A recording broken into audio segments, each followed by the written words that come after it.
Halo Grade 4, bagaimana kabar kalian? Semoga Miss berharap kalian tetap semangat meskipun kita belajar di rumah. Hari ini kita akan belajar tematik, tema 4B, selalu berhemat energi. Subtema 1, sumber energi. Hari ini kita akan membahas pembelajaran 1 dan 2. Materi apa saja yang akan kita pelajari? Pertama, bahasa Indonesia, yaitu menemukan gagasan pokok dan gagasan pendukung dari teks visual. Yang kedua, kita akan belajar IPA, melakukan percobaan tentang perubahan energi matahari. Ketiga, IPS, yaitu mengidentifikasi sumber daya alam dan pemanfaatannya. Yang keempat, PPKN, menjelaskan perbedaan hak dan kewajiban dalam kehidupan masyarakat.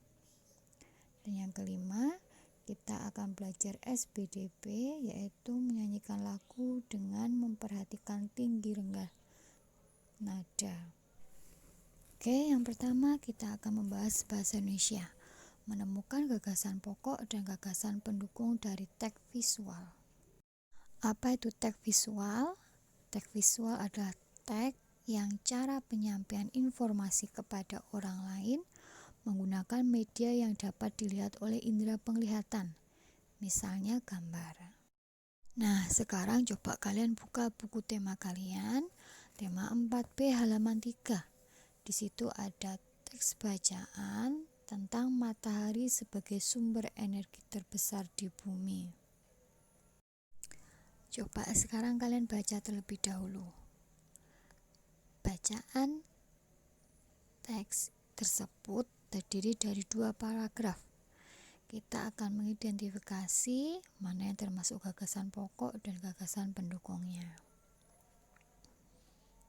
Oke, untuk paragraf yang pertama itu terdiri dari 6 kalimat.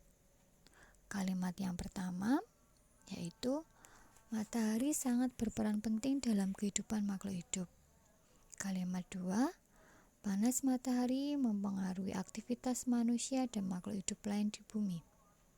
Kalimat ketiga, panas matahari membantu aktivitas manusia, misal mengeringkan pakaian, menguapkan air laut untuk membuat garam, serta mengeringkan padi. Kalimat keempat, cahaya matahari membantu proses fotosintesis tumbuhan untuk tumbuh. Kalimat kelima, fotosintesis juga menghasilkan oksigen dan bahan makanan makhluk hidup lain. Dan kalimat keenam, oleh karena itu matahari merupakan sumber energi terbesar di bumi. Nah, mana yang termasuk gagasan pokoknya? Ya, gagasan pokoknya ada di kalimat terakhir. Nah, itu kan ada bunyi oleh karena itu matahari merupakan sumber energi terbesar di bumi. Jadi gagasan pendukungnya ada di kalimat 1 sampai kalimat kelima. Sekarang paragraf 2. Paragraf 2 terdiri dari 4 kalimat. Kalimat yang pertama, matahari merupakan sumber energi cahaya dan energi panas. Kalimat 2, matahari sebagai sumber energi cahaya dimanfaatkan untuk membangkitkan listrik. Kalimat ketiga, penggunaan panel surya memanfaatkan cahaya matahari untuk menghasilkan listrik sehingga manusia dapat menggunakan peralatan elektronik untuk menjalankan aktivitas. Kalimat keempat, matahari sebagai sumber panas membuat bumi menjadi hangat sehingga dapat menjadi tempat tinggal makhluk hidup. Nah, sekarang mana yang termasuk gagasan pokoknya? Ya, gagasan pokoknya ada di kalimat pertama. Matahari merupakan sumber energi cahaya dan energi panas. Sedangkan kalimat 2, 3, dan 4 termasuk pada gagasan pendukungnya. Setelah kalian menentukan gagasan pokok dan gagasan pendukungnya, Di buku kalian disuruh mencari informasi pendukung dari sumber lain. Buatlah gambar sesuai dengan informasi yang telah kamu dapat pada kertas karton. Jelaskan hasil temuanmu dengan cara mendeskripsikan gambar tersebut di depan kelas. Jadi tugasnya itu kalian disuruh membuat teks visual. Nah, di sini sudah berikan contoh, yaitu teks visualnya seperti ini ya. Jadi ada beberapa gambar-gambar. Di situ nanti kalian bisa menjelaskannya. Jadi di sini matahari sebagai sumber energi terbesar di bumi.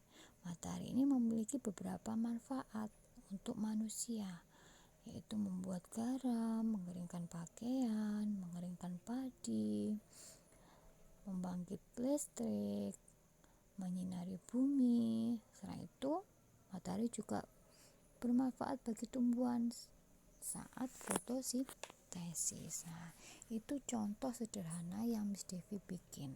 Oke. Sekarang kita akan membahas IPA, yaitu melakukan percobaan tentang perubahan energi matahari. Sebelum kita melakukan percobaan, coba apa yang dimaksud dengan energi? Energi adalah kemampuan melakukan kerja atau usaha. Sedangkan sumber energi yaitu segala sesuatu yang ada di sekitar kita yang dapat menghasilkan energi. Berikut adalah contoh sumber energi, yaitu ada matahari, angin, makanan, listrik, baterai, dan air. Energi yang berasal dari matahari berupa panas dan cahaya. Semua makhluk hidup memanfaatkan energi matahari sesuai dengan kebutuhan. Sekarang, tahukah kamu apa saja manfaat sinar matahari bagi kehidupan kita? Banyak sekali manfaatnya. Yang pertama, menyinari bumi. Yang kedua, membantu proses fotosintesis. Yang ketiga, membantu mengeringkan pakaian. Yang keempat, membantu proses pembuatan garam. Yang kelima, membantu proses pengeringan ikan asin. Dan yang keenam, membantu proses pengeringan padi. Nah, sekarang kalian buka buku tematik kalian, buku tema 4B, halaman 4 dan 5.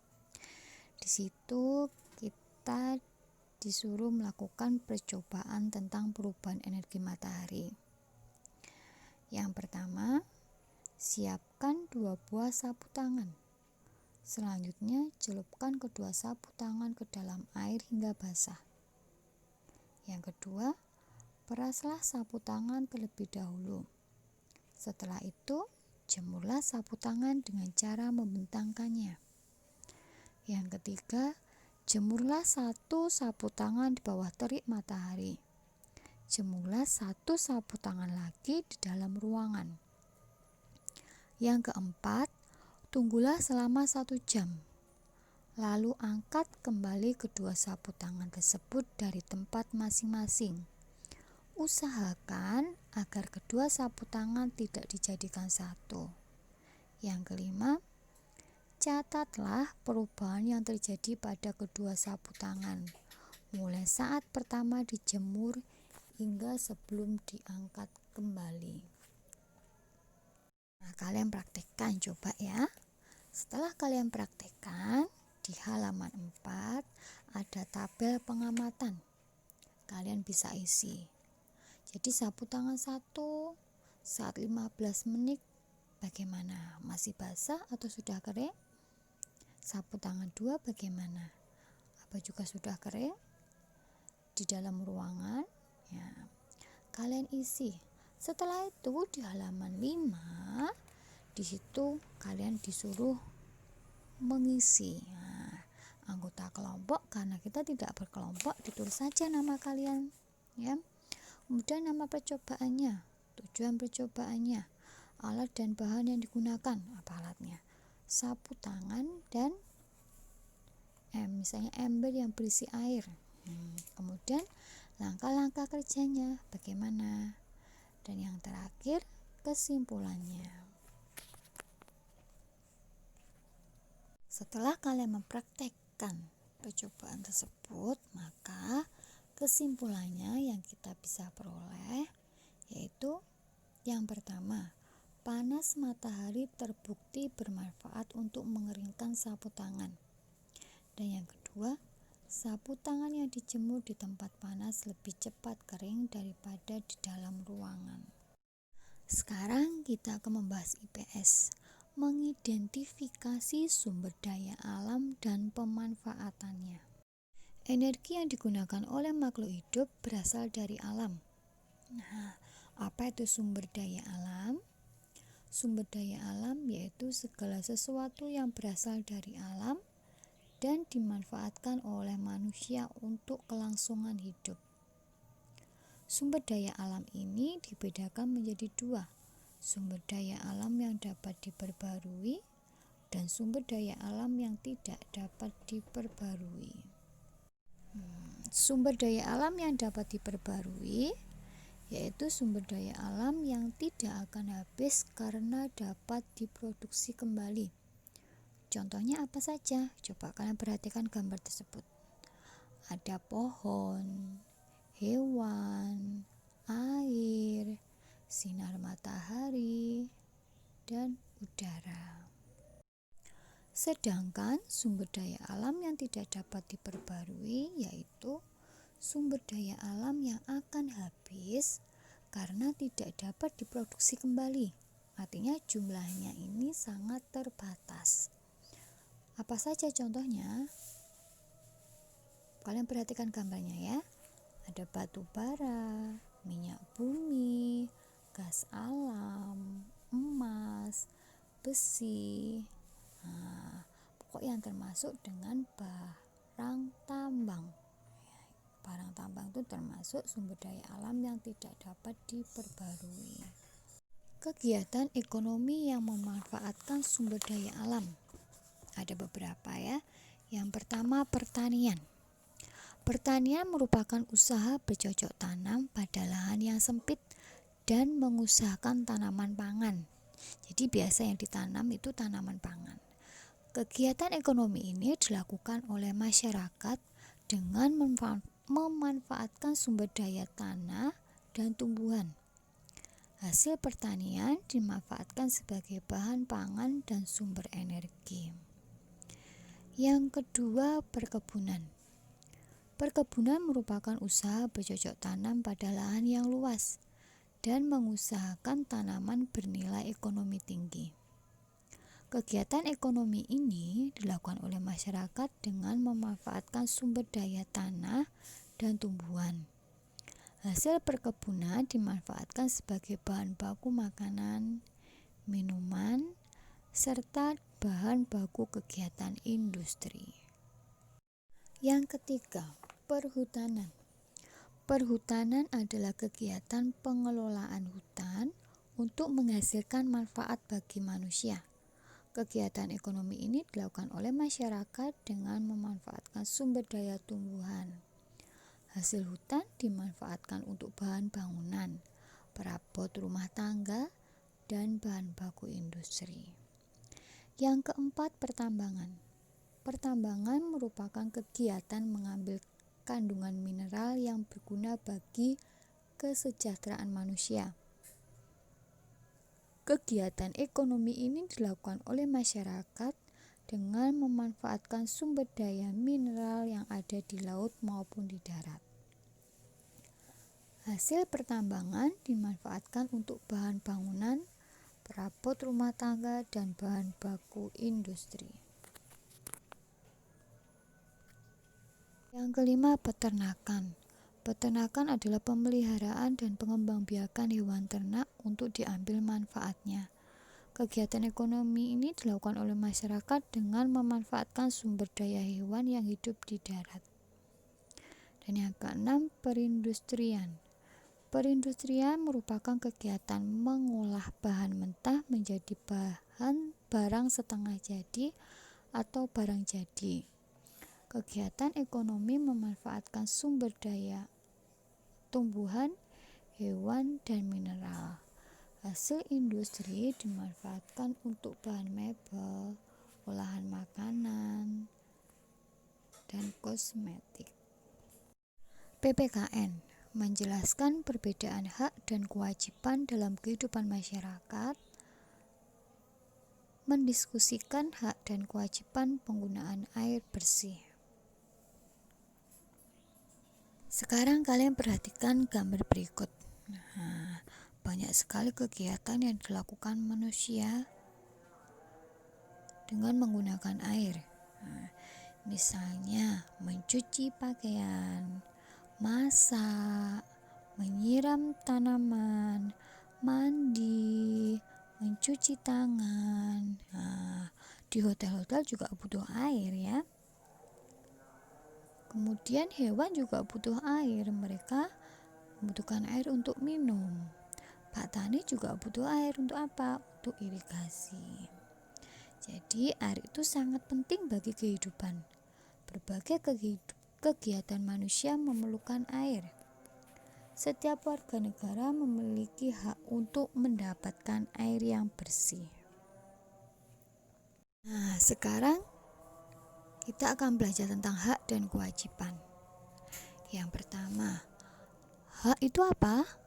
Hak adalah segala sesuatu yang diperoleh setiap orang sejak lahir. Di sini ada beberapa contoh hak kita terhadap air. Gambar yang pertama perhatikan. Kita bisa menggunakan air untuk mencuci pakaian. Yang kedua, hak kita bisa menggunakan air untuk mandi. Yang ketiga, kita bisa menggunakan air untuk minum. Pak Tani tadi juga bilang Pak Tani juga butuh air untuk apa? Untuk irigasi, ya, untuk mengairi sawahnya. Sekarang kewajiban. Apa itu kewajiban? Kewajiban adalah segala sesuatu yang harus dilaksanakan atau dilakukan dengan penuh tanggung jawab. Selain tadi ada hak, ini juga kita punya kewajiban terhadap air. Apa saja? Yaitu menggunakan air secukupnya sesuai kebutuhan kita. Jadi jika kalian membuka air, jangan lupa air yang sudah penuh, keran air yang sudah penuh kita tutup ya.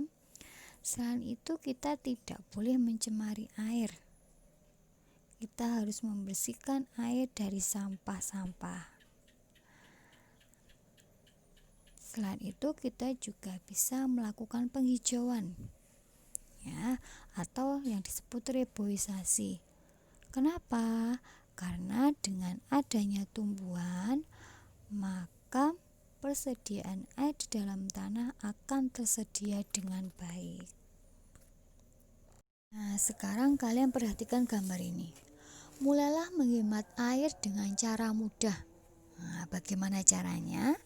Ada beberapa cara yang bisa kita lakukan. Yang pertama, kita harus memeriksa tagihan air. Periksa tagihan air ada kenaikan atau tidak. Yang kedua, mandi lebih singkat. Tidak perlu mandi terlalu lama. Yang penting kita mandi bersih. Yang ketiga, matikan keran saat bersabun dan sikat gigi. Jadi kita harus mematikan keran agar dapat menghemat air. Yang keempat, mencuci saat penuh. Yaitu cucilah baju saat mesin sudah penuh. Atau jadi saat pakaian itu sudah banyak ya. Yang kelima, tutup keran dengan sempurna. Jadi setelah menutup, kalian harus pastikan tidak ada air yang menetes. Yang keenam, manfaatkan air limbah. Yaitu gunakan kembali air bekas cucian. Yang ketujuh, gunakan flush, yaitu tekan tombol setengah siram pada kloset. Jadi jika kalian di rumah ada kamar mandi yang duduk itu, kalian pencetnya hanya setengah saja tombolnya ya, agar air kita bisa hemat. Yang terakhir kita akan belajar SBDP, yaitu menyanyikan lagu dengan memperhatikan tinggi rendah nada. Tinggi rendahnya nada. Nada adalah bunyi yang beraturan. Nada dapat kita tulis dalam not angka dan not balok. Coba kalian perhatikan gambarnya ya, antara not angka dan not balok. Kalian perhatikan juga ada angka di bawahnya ya. Nada rendah ditandai dengan tanda titik di bawah not angka. Nada tinggi ditandai dengan tanda titik di atas angka. Sedangkan angka yang tidak memiliki titik adalah nada sedang. Jadi semakin ke kanan nada, maka nada akan semakin tinggi.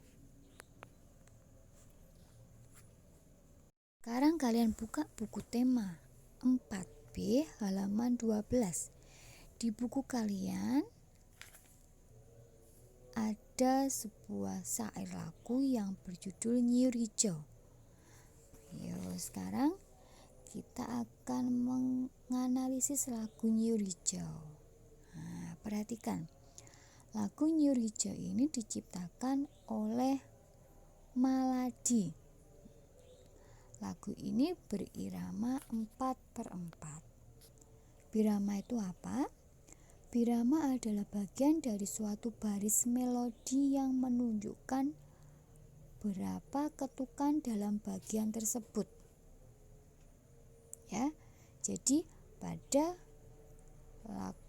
syair Nyiur Hijau ini biramanya 4/4. Jadi dalam satu birama terdiri dari 4 ketukan.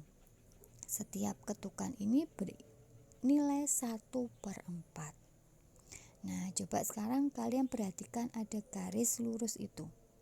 Nah, tanda tersebut ya, 4 dan 7 ada garis lurusnya.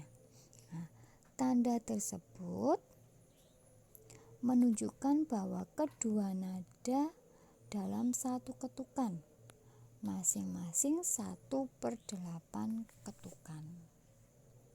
Nah, sekarang di sini Devi akan berikan contoh cara menyanyikan lagu Nyiur Hijau. Kalian perhatikan tempo serta tinggi rendah nada saat menyanyikan.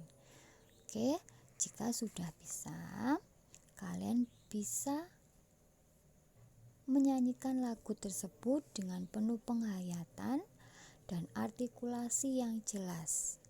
Oke, selamat mendengarkan.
selesai.